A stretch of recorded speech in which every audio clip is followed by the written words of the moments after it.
Look out. Come to the window. Look out and see the valley turning green in remembrance of all springs past and to come, the woods perfecting with immortal patience the leaves that are the work of all time, the sycamore whose white limbs shed the history of a man's life with their old bark, the river quivering under the morning's breath like the touched skin of a horse, and you will see also the shadow cast upon it by fire, the war that lights its way by burning the earth. Come to your windows, people of the world. Look out at whatever you see wherever you are, and you will see dancing upon it that shadow. You will see that your place, wherever it is, your house, your garden, your shop, your forest, your farm, bears the shadow of its destruction by war, which is the economy of greed, which is plunder, which is the economy of wrath, which is fire. The lords of war sell the earth to buy fire. They sell the water and air of life to buy fire. There are little men grown great by willingness to drive whatever exists into its perfect absence. Their intention to destroy any place is solidly founded upon their willingness to destroy every place. Every household of the world is at their mercy. The households of the farmer and the otter and the owl are at their mercy. They have no mercy. Having hate, they can have no mercy. Their greed is the hatred of mercy. Their pockets jingle with the small change of the poor. Their power is the willingness to destroy everything for knowledge, which is money, which is power, which is victory, which is ashes sown by the wind. Leave your windows and go out, people of the world. Go into the streets. Go into the fields. Go into the woods and along the streams. Go together. Go alone. Say no to the lords of war, which is money, which is fire. Say no by saying yes to the air, to the earth, to the trees, yes to the grasses, to the rivers, to the birds and the animals and every living thing, yes to the small houses, yes to the children, yes. Whoa. A poem called Look Out by Wendell Berry here on Stories, Wisdom, and Recipes. How you guys doing? My name is Lawrence Pugliese. It's a pleasure to have you with us. And today's guests, Wishbone Ash, legendary rock and rollers, right here at the Moonshine, live at the Moonshine in downtown Scranton, Pennsylvania, in honor of the Ash Fest 2005. Did you know that Andy Powell, the lead guitarist and founder of Wishbone Ash, is rated among the 20 greatest guitar players of all time in rock and roll music? It's the truth. Rolling Stone. Can you hear the guys in the background? You want to meet them? Mark, you ready to go introduce the band? All right, let's go. Wishbone Ash.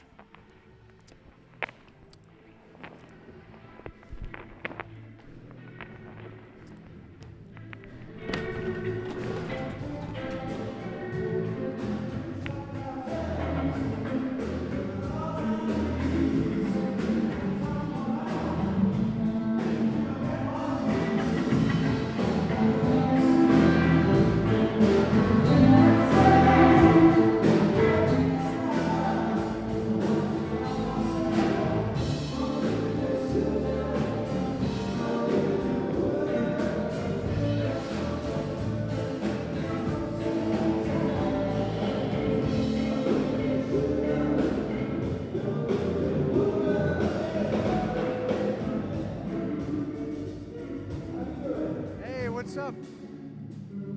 Well, sorry to break up your rehearsal. Andy Powell. Hello, it's good to see you. Nice to see you, sir. Yeah.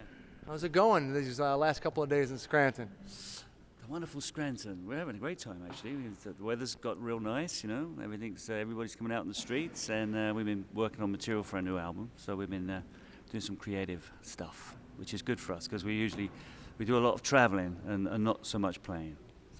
So you're hunkering down here at the Moonshine and Yeah. and partaking. I heard a little bit in some of the cultural scene here in downtown Scranton. In particular, the Bog. You met the gentlemen at the Bog last night. We've been imbibing, yes. What was it? You leave the bog in a fog. That's correct. I did that last night, and I'm a bit worse for wear for it, but. Well, I think listening to you today, you sound like you're right on top of your game. And I was telling the folks that basically you guys are a legendary group in the annals of rock and roll music. You've been together for 35 years. You're celebrating that this weekend. I have tons of questions to ask you guys. Okay. We're going to get philosophical. We're going to get, I know some of the guys are interested. Other guys, I'm not sure if they want to hear the questions, but we're going to ask them anyway. But before we get into all that, would you share a tune for us? Absolutely. Yeah. We'll give you a song. It's called "Standing in the Rain." Okay. It's a rock song. It's pretty loud. When was this first recorded? Oh, this was done in the very early 90s. So it's not ancient. I mean, you mentioned we've been a band for 35 years, so our stuff goes back to the late 60s, early 70s. But this is a 90s song.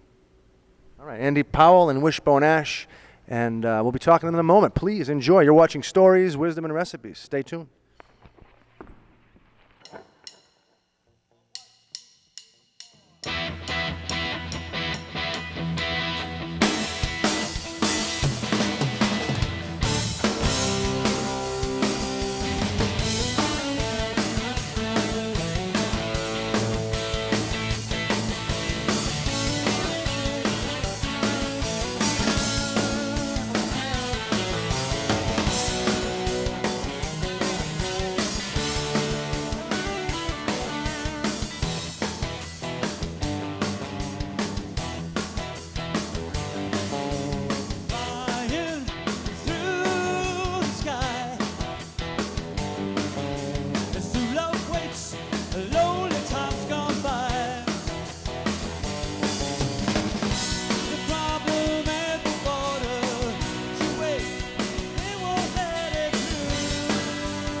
humblest. All right, welcome back. This is Stories, Wisdom, and Recipes. I'm Lawrence Pugliese. It's nice to have you with us.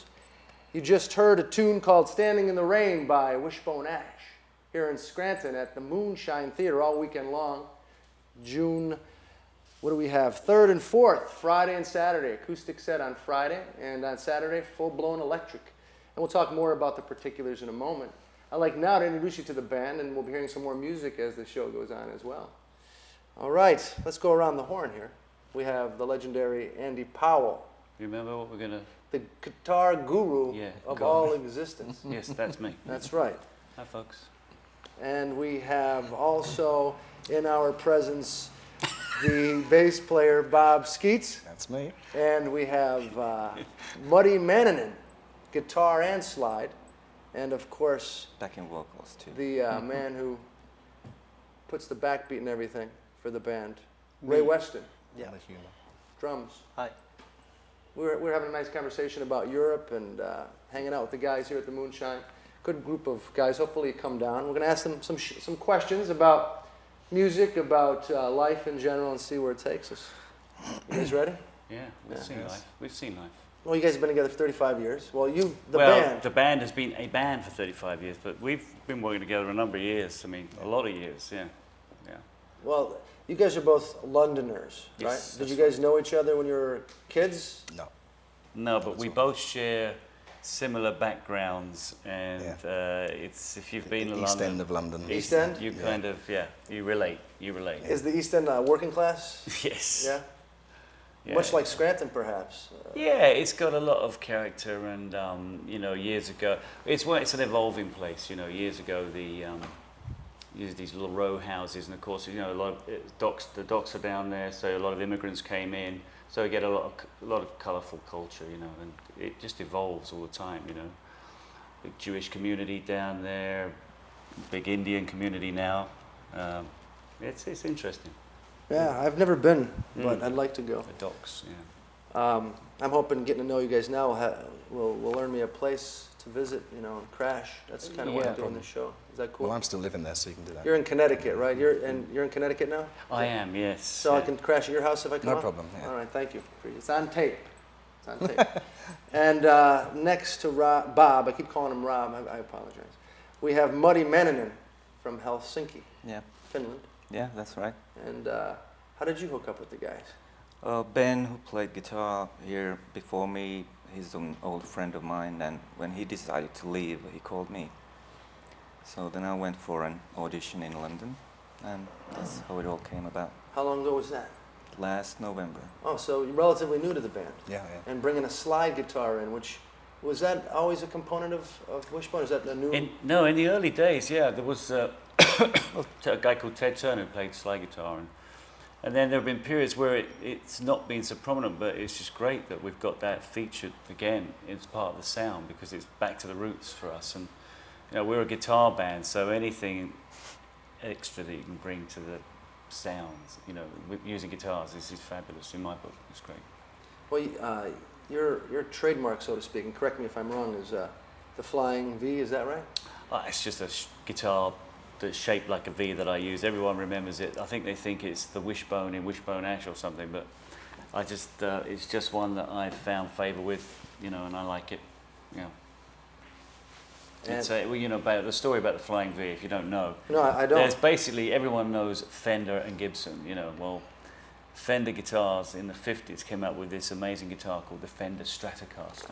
Yes, I've heard of that Which one. is like, everyone knows what that is. And Gibson, they were the competition. They were quite an old, staid guitar company, and they wanted something that looked even the Stratocaster. How could you beat that? They wanted to get something that was futuristic looking. So they came up with this guitar that looked like a flying arrow, like a flying V, So Who was the guy who designed it? He was Lloyd? from Detroit. He was a car designer. That's right, yeah. It Car was, designer from Detroit designed it? Yeah, I think so, yeah. That's right. I forget his name, yeah, but it was the 50s, so everything had fins on it and wings, and we were going up, and Sputniks were going up, and all this. So that was, and then, of course, no one bought it. Well, Except a few old blues guys, and it was a dodo. This guitar was just a lemon, and it sold for $150 in those days, and now they're so rare. The original ones, they sell for $150,000. They're like, you know, this sort of mid-century artifact that is like a real collector's thing, you know, the flying V. So yours is worth a couple of dollars. It's worth a few bob, yeah. Now, when you guys are playing, do you have certain instruments that you must have by your side, or is it just about picking? Yeah, definitely. Do you need a particular guitar? Yeah, for slide usually I use a Fender, which I keep in an open tuning. And for other guitars I usually use a Les Paul, and then I have an SG as a backup. He's a Gibson man, Yeah. aren't you, really? I tend to play Gibsons too. And, well, Gibson and Fender, I mean, American guitars at their finest, I mean, that's it, really. And right now, you know, with the younger bands that are coming up, and there's this, like in the 80s we had keyboards reigned, you know, and guitars lost favour a little bit. And now it's come right back to the electric guitar, so we feel completely current again, you know. And we've always used vintage style instruments and tube amps, old tube amps, and that's the core of our sound. So. And dual leads are a big deal too. That's our little trademark, yeah. The Wishbone actually is all about twin guitars, yeah. I was just witnessing that, and incredible. You guys really complement each other well. Thank you. I don't want to leave our friend from Glasgow out. We have, Thank you. Sorry, Ray okay. Weston. That's right, yeah. Have you been with the band for a long period of time? Well, I met Andy around about 1990, the end of 1990, when Martin, the bass player at the time, Martin Turner, asked me to play on an album that the band were doing, and then it just went from then. I was with the band until 93. That was 90 to 93, and then from 90 I rejoined when Bob joined in 98 until now, you know, and yeah, it's but originally I met one of the band through the original bass player Martin, who I played with in the early 80s, and we remained kind of, you know, in touch. And then when the band were making an album, he called me when Steve, the original drummer, left, you know, to continue the album. Well, that's people how coming and going in his band. But it seems like a sort of a family with extended members. That's what it is, And yeah. I look at your fan base. I was on your Yeah. website looking at some of the chat rooms. And Oh, it's amazing, isn't it? I honestly, Yeah. I was from February when I guess this event was announced. Yeah. There's dialogue going on until last night. Yeah, People talking about their plans to get out here. People come from North Carolina, Virginia, Chicago, all over Europe. Yeah. Kansas City, amazing, coming to Scranton. Florida and stuff. Yeah, it's good. We started doing these. Ashcons? Well, you can call them, yeah, like fan club conventions. I don't like the word fan, but I mean, it's like a community really that we've created just by being on the road for so many years. And a lot of bands in our position have the same kind of thing going. And we started doing them in the UK, and then we did one in Germany, then we did one in Chicago, and then we did a couple on cruise ships. And that was like the last thing we would have done. But someone put it to us, we tried it, and it was just a great fun thing to do. And so now we've got this community that they just follow us around, and I mean, some people go to extraordinary lengths to sort of come and see us, and they turn it into a sort of a kind of a hobby, really. I mean, it's like, you know, it's not quite on the level of the Deadheads, but it's, you know, getting there. Yeah, it sounds like people come from Kansas City, and reading these chats, they're planning their whole week. They're taking their vacation. They'll go to New York City and maybe go to Niagara Falls, Gettysburg, while they're in the vicinity. They plan their annual vacations around us sometimes. That's pretty incredible. Amazing. And they hook up with other people, don't they? Friends from different countries. They wear T-shirts. Like there's special groups of people, and they wear T-shirts so they can recognise each other. From the chat. Because they speak on the internet, but they never actually know who they are, so they wear T-shirts to meet each other. Yeah. That's pretty incredible. I mean, that says a lot about you guys. It's wonderful. Yeah, it's really good. Why do you think this phenomenon has developed? Well, because you know we're a band. We get out there and we play. You know, I mean that's what we're on the road, sort of 170, 180 dates a year. We do, and we started off this year. We were in Istanbul, was the first show we did. So we go there, then we flip back then we went into Germany for a month, and then the UK. So we're everywhere, you know. And I think people like that kind of real rootsy, you know, an actual band, real players that get on the road and actually play live music, you know, because it's so easy to make a video or whatever. Yeah, and just do the big yeah. venues. And there's a certain sort of earthiness about that. It's nice. Well, that leads me to a question. You guys know about the stock market in China, right? Oh yeah, all about that. No. Well, Bob in particular. No. This is a pretty deep question that, from your experiences, I think you'll be able to answer it. When you look at the music scene in the U.S. as compared to other parts of the world, is there a difference? Well, it's big. It's very big. In terms of people coming out to shows, or what do you mean? Well, it's you know, the United States has really exported its culture around the world in the 20th century. That was the American century, and the music is a really big part of that. You know, I mean, we wouldn't be playing rock and roll and playing Gibson guitars and Fender guitars and playing if we hadn't heard American music on our little transistor radios in the 50s. You know. Because living in London after the war was miserable. I mean, everything was black and white. You know, it was just a few dance bands, and all of a sudden we heard this wonderful music that came over from America. So, but I mean, it's so organised, and of course, for any British band, the real jewel in the crown is come to America and make it in America, which is to some degree we did in the 70s. I mean, we were up to playing sort of stadiums and that kind of thing. But you know, these days, I mean, what blew my mind when I first came here was that it was a business, you know. It was like amateur hour in Europe to some degree, you know. We had so-called Tin Pan Alley, but it wasn't like, you came over here, it was a corporate thing, very highly organised, and you got radio, pluggers, promo. I mean, when we first came to the States, I couldn't believe it. We were taken around we had our own promo guys, and we'd go around the radio stations, and it was all very, very organised. Is that good for the music, or do you lose that roots? Good and bad. I mean, you know, in the old days, I mean, hundreds of years ago, I mean, artists, musicians were patronised by royalty and that kind of thing. So I wonder if some of those bands would have done as much. I mean, I don't know if we would have produced as much if we weren't being flogged by the record labels, you know. I mean, there was a lot of, okay, they were paying good money. So, you know, but then, yeah, there was a lot of, these days, a lot of contrived stuff with, you know, the pop idol thing and the reality this and that, and it's all a bit plastic. But there's still wonderful music in this country and incredible musicians, the best in the world. Do we hear it on the radio? I mean, that's the problem. Do you guys think so too? Andy, I'm more so here than back in Britain. I'm sorry, go ahead. More here than back in Britain or something. Really? Do you reckon? I think so, yeah. You think you hear more of the cutting edge, or the newest development, or just a garage sort of band coming out with an album on the radio here? I don't think there's almost no outlet in Britain that I've heard. That's true. Yeah, Britain's gone very pop. I mean, it's here, but you got to dig for it. I mean, once you get past Clear Channel and all that, you know. Clear Channel. I mean, we were talking about Montage Mountain before, where we saw the not Underground. Revolver. That'd be really cool. Well, Revolver, that's Clear Channel. They own that mountain. The radio station's out here. The radio station that's pushing you guys, owned by Clear Channel, Mountain. Is it? Yeah. Yeah. Same thing in Finland. Same thing in Scotland. Is the music? Is it all pop corporate stuff that you hear on the radio, or do you hear some? Yeah, it's pretty much the same as in Europe.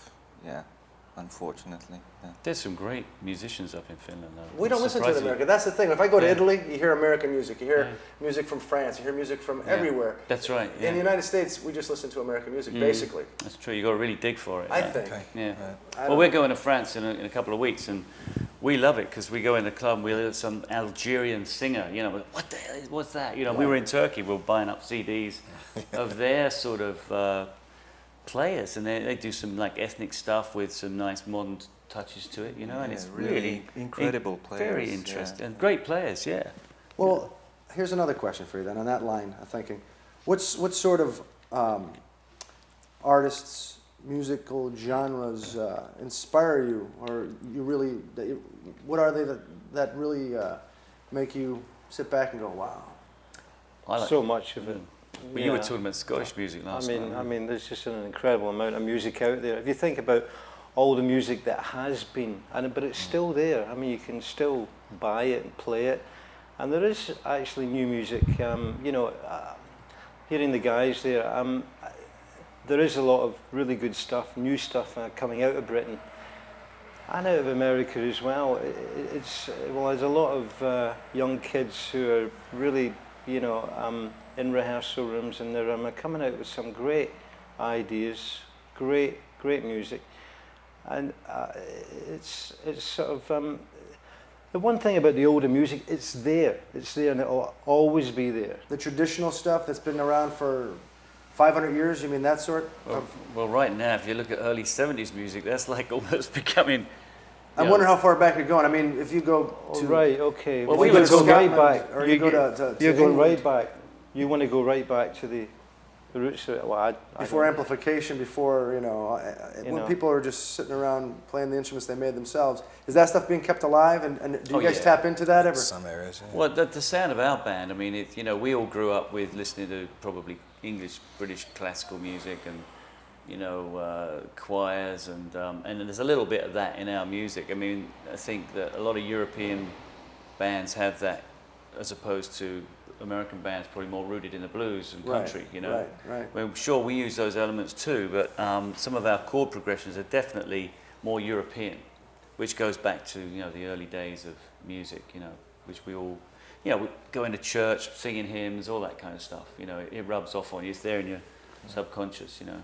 Yeah, no doubt about that. But I mean, right now, I mean, well, like we're doing this gig here, the first night we're playing, we're augmenting the band with a fiddle and a accordion, and we were sitting talking with Tony DeMarco as the fiddle player last night, and he's just got back from the Orkney Islands playing fiddle up there in, you know, in north of Scotland, and he was telling us about the music scene up there with the young kids. I mean, kids. He was taking a camp, he was telling us, with 150 fiddle players. You know, I mean, that's incredible. They're young kids from Yeah. 9 to 12. They were, Yeah, 9 to 12. Yeah. Learning the traditional fiddle. Yeah. Yeah. That's pretty amazing. Yeah, and you know they're very much at that age. They're rooted into their music and their culture, and they didn't want to be known as Scottish fiddle players. You know, they were from the Orkneys, wasn't it? The Orkney Islands. Yeah. Yeah, they kind of like to distance themselves. Although it's Scotland, they don't like to be called Scots. They're Orcanians or whatever they call themselves, you know.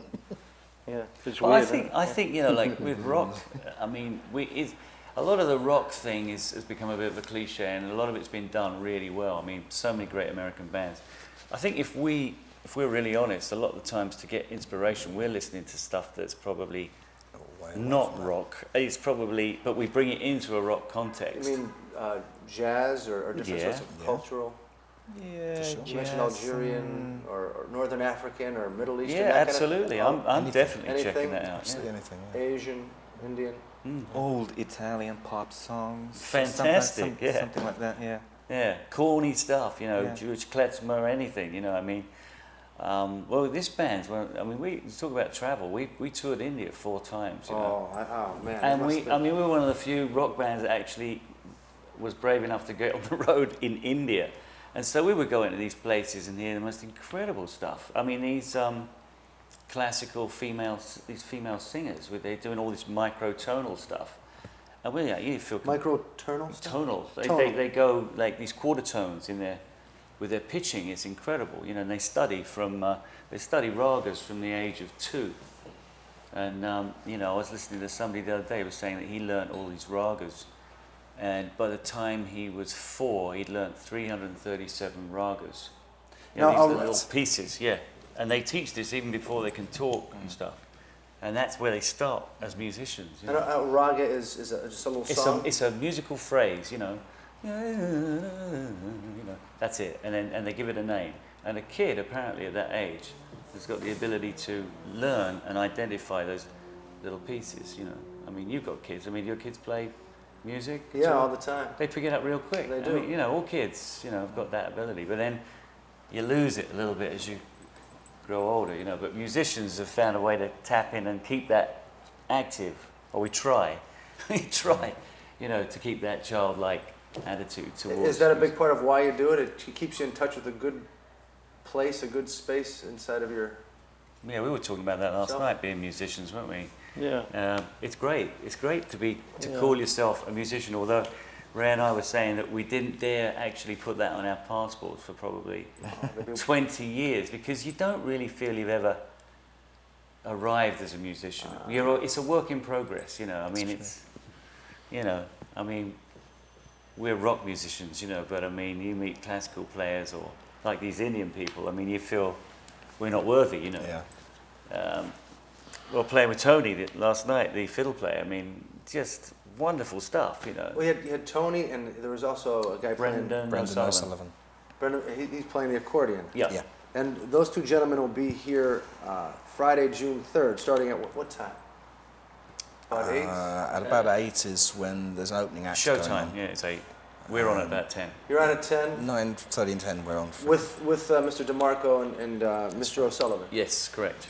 And So we'll be doing like almost a Celtic flavour, because some of our songs, like we were saying earlier, they're rooted in folk, and they've got this kind of English kind of vibe, and they lend themselves very well to that kind of augmentation musically. from what I understand, this isn't something you always do, so this is a special treat. Yeah, this is special. A This is special treat for us too. Yeah. Yeah, you can Not tell. just Last the- night when you were yeah. rehearsing and I had the opportunity to watch you, you guys looked like you were having a lot of fun. Yeah, we were loving it. It's really different. And you know, we did actually do an acoustic album in the early 90s called Bare Bones, and that we dipped into it a little bit, but we were saying, you know, it was so much fun last night, we'd actually love to go out on the road and do a tour like that, you know, play some different venues and take the music in a different area. I mean, it's a whole world out there, you know. You guys can go on forever, really. You could go Well, on I'd forever. like to be playing. I don't know about you. I'd like to be playing when I'm 70, you know, 75. I mean, go to Ireland, you see guys in the bars playing there. It's great, you know. It's a good way of why life. not? Country players, blues players go on forever. And it seems to me you learned how to deal with the road. You didn't get caught up in just the party mode. I'm sure there was a phase in your life where We've all party. but I could tell you look reasonably healthy to me. You must have learned. But we don't overdo things. But- Not anymore anyway. yeah, we In the bog last night. I got bogged. But, The bog would turn Gandhi into a drunk, I think. no, we've been through all the. I mean, the first American tour that we did was, or I did, was opening for the Who on the Tommy tour, and that was Oh just my like, God. welcome to America, rock and roll mayhem, you know. And Keith Moon. In fact, somebody just wrote to me and asked me for some Moon quotes, and I've got some photographs of when he burst into my room with a submachine gun and stuff like that. It was like every night you didn't know what was going to. So we got into that whole. That was a great period for rock and roll. But now I think we enjoy the traveling. We enjoy the food a lot now, and we actually pay attention to where we are. In the early days, we didn't know where we were. You know? I would be in Des Moines, Iowa. I could have been anywhere, you know, in the States. So you just now we do enjoy the traveling. It's a totally different sort of buzz, in a way. Get in touch with different cultures, different cities, different Your eyes people. are open now as to what's around you. Get That's pleasure excellent. from different You things. guys are fortunate to be able to do this. We are very fortunate. Yeah, we are. Very aware of that. And I'm fortunate to have you on the show. By the way, in case you've forgotten, you're watching Stories, Wisdom, and Recipes, and we have Wishbone Ash here. In honor of Ash Fest 2005, this weekend, June 3rd and 4th, Friday and Saturday. If you buy a ticket, $25 gets you access to everything going on here for the 2 days. And you actually can go downstairs from, I believe, 12 noon to 12 midnight. There'll be music and crafts, arts for free. You can just walk in and check out that scene. So please do. We're right here on, well, we have nothing to do with it, really. All of a sudden, I'm becoming part of the whole plan. Right here on Adams Avenue, the Moonshine, live at the Moonshine. Back to you guys. We have about 7-8 more minutes. I want to ask you a few more questions. See, I told you the time would go by fast. Yeah. You guys have 37 albums now. Do we? That's what I saw on the website. That's scary. Yeah, 37 albums, and we're going to, after this interview, we're gonna air 2 more songs. One is "In the Skin," and the last one is what Blowing was that? Free, I think. Blowing Free. Yeah. Now, "In the Skin," is that a more recent tune? Well, it was something that was done in the early 90s. No, sorry, the late 80s. We had, we were managed in the very early days by a guy called Miles Copeland, who ended up becoming quite famous for managing bands like the Police. And Yeah. we were the first band that he managed. And we parted company in the mid-70s, and then late 80s we got together again with him, and he had the idea of producing a series of instrumental CDs called, it was on a label called No Speak. And so we got together with a bunch of guitar players, from quite well-known people, from Randy California to Leslie West to Jan Ackerman to Steve Howe, and then the guitar players from this band. And we went on a tour. Actually, we toured Italy, and we also toured a little bit in the United States, mostly in the UK. And it was called Night of the Guitars. So we did this instrumental album. And so the song In the Skin is from that instrumental album. And blowing free, you said blowing without the G. Yeah. That's from the 70s, I think you mentioned, right? Yeah, it was one of the very first songs that we ever wrote. I think in about, like 71, something like that. That was written, I remember it, we wrote that in the Whiskey A Go-Go on Sunset Boulevard, in LA. Wow. Yeah, good memories for that. All right, well, check out those songs after the interview is done. Arnie's giving me the 5-minute signal.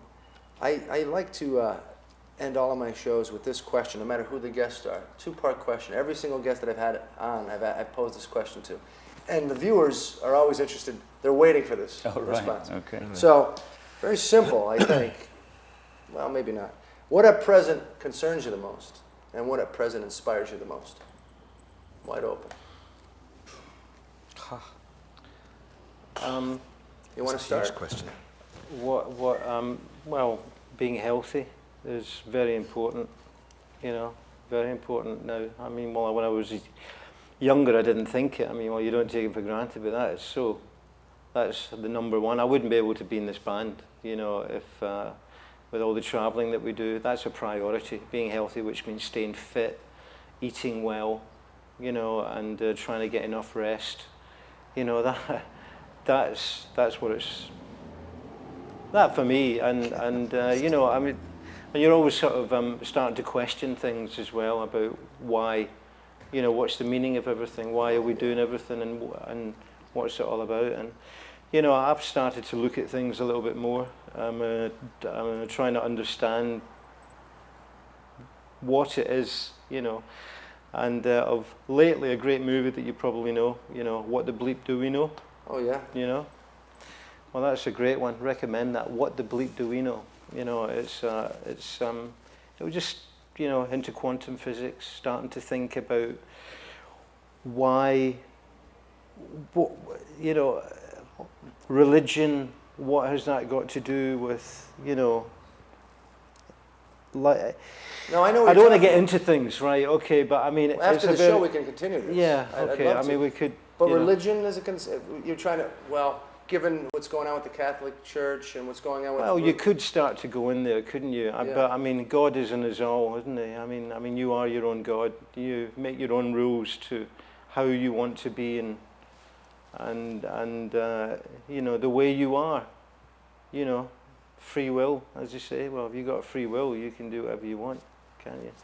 So you are your own God. Oh, we should have started this in the beginning of the show. Right. Well, what about what inspires you the most? You have concerns about all those important eternal questions of life. What inspires you? Well, life inspires me. Whenever I feel down, I take deep breaths, and I look around me, and I start to, get positive, look up, start to think about everything that is possible, the possibilities, that you can do, and instead of looking down, look up, and it's very easy, isn't it, to look down. You got no money, you're in bad health, things are like not going your way, you've split up with your wife, your girlfriend, you get alimony, whatever it is, but try and look up, because you are your own God. Go for it, Almighty God is a living man, Bob Marley. We're going to move on to... That was beautiful, by the way. Is he the He's a philosopher. He's the group philosopher? Yeah. I can tell. Thank you. And Muddy, what concerns you, what inspires you? I'm not going to get as philosophical as Ray, but I think the most important thing for me is my family. I got 2 teenage daughters and a girlfriend, and I'm most concerned about them. And what about inspiration? Where do you find that? Yeah, I get inspirations from my kids. Yeah. Yeah, I hear that. Yeah. Thank you. Bob?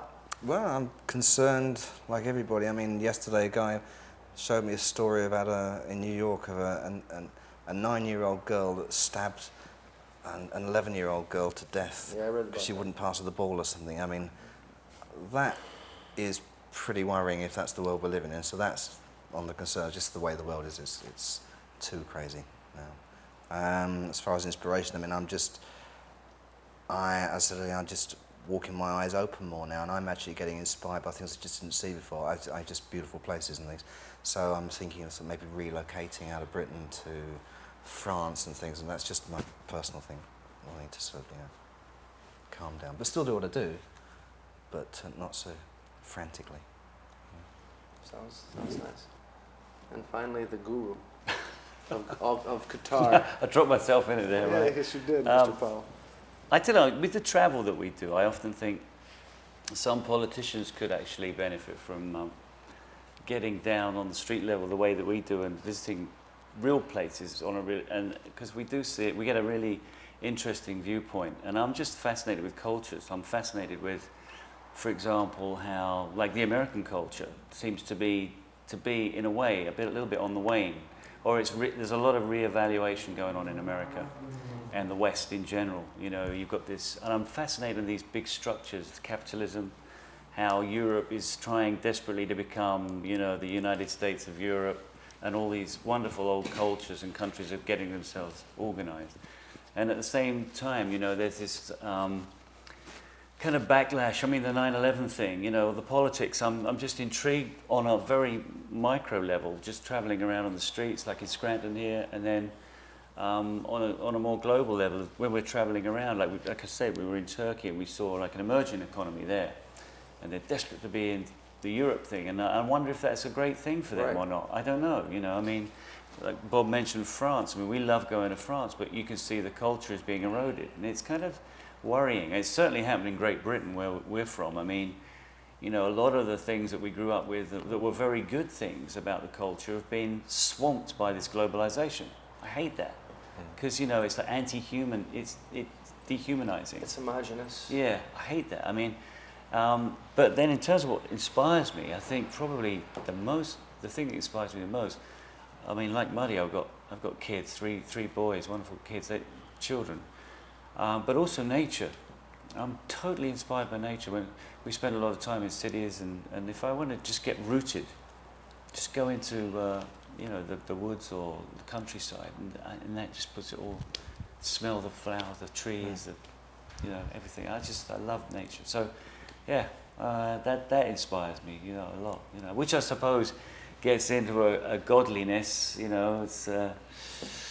As Ray said, everyone's got their own God, or is their own God, or whatever. But you can find God in nature, for sure. I agree. I agree totally. Yeah. I have to say that I've been inspired sitting down talking with you. It's been a pleasure. It's been a pleasure, honestly, to be with Wishbone Ash. Very nice. I didn't realize. Ram Likewise. told me you guys were a great group of individuals, and I heard you play today. I strongly suggest everybody come down June 3rd and 4th, check out the band, meet the guys, and I look forward to hanging out with you some more this weekend. Well, thank you for having us. We've had a great time here in Scranton. I think the weekend's going to cap it, I think so. actually. Wishbone Ash, here on Stories, Wisdom, and Recipes. So there you have it, another installment of Stories, Wisdom, and Recipes. Welcome to all the AshCon folk from throughout the U.S. and Europe, too. We're ready to open up our city for your first-class worldview. For now, at least, contemporary illusions are nothing but another cue in the psychic realm of possibilities, as per you. Wonderful, reflective data for you to ponder. I'm certain there must be issues and thoughts we might connect through here, there, and over yonder. Enjoy and be good, for it is all about the good. Where is the good? It's in your back pocket, like a rocket, ready to take off into the dynamic and wonderful depths of a sound sense of reality.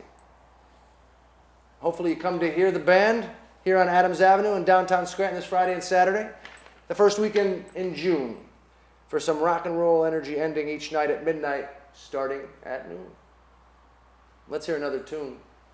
See you soon.